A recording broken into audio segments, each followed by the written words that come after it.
Azərbaycanda ov mövsümünün açılıb bağlanması ov qurtarandan sonra başlayıbdı. Yəni uzun illər bizdə ova icazə verilməyib, qeyri-rəsmi ovlanma gedib.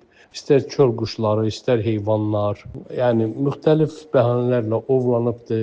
Bunların ovlanması da xeyli zərər verib. Ekosistemə onsuz da dəyən dəyibdir. Ancaq son illər hökumətin çıxardığı qərarlarla, necə deyərlər, ov mövsümü bir çərçivəyə salınması çox yaxşı haldır. Sonra müxtəlif ov yerlərinin icazəli zamanlarda açılması çox yaxşı hallardır. Buna yalnız sevinə bilərik ki, çöl quşlarının olsun, digər heyvanların olsun, həyatı qismən qorunur. Amma nə yazıq ki, hər an gedib müxtəlif restoranlarda çöl quşlarının ətini sifariş verə bilərsiniz. Bundan şikayət etmək lazım deyil. Bu bir mədəniyyət olmalıdır, mədəniyyət formalaşmalıdır. İnsanlar bunu anlamalıdır. Mən məsəl üçün atam, babam ovçu olublar, amma ov mövsümü onlar üçün bitib. Deyək ki, kəkliyin, quşların yumurtaya başladığı vaxtı ova çıxmayıblar, dayandırıblar. Zamanında mən 30-40 il əvvəldən danışıram. Heyvan ovu, eləcə də dovşan, digər heyvanların ovuna onların döl mövsümü başlayanda, yəni bala qoyma mövsümü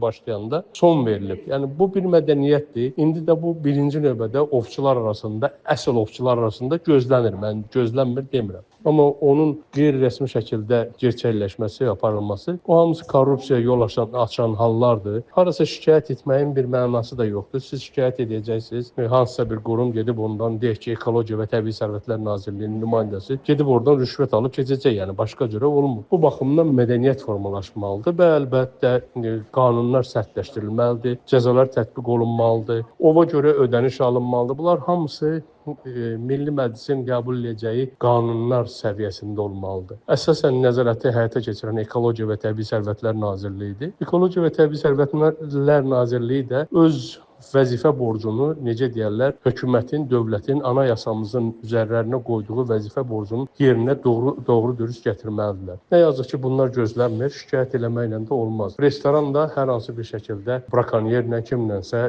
anlaşma girir, alır. Mən bunu təqdir eləmirəm, pis deyirəm, amma qarşısını almaq üçün yeganə tədbir birinci mədəniyyət, ikincisi isə dövlətin sərt qanunlarıdır.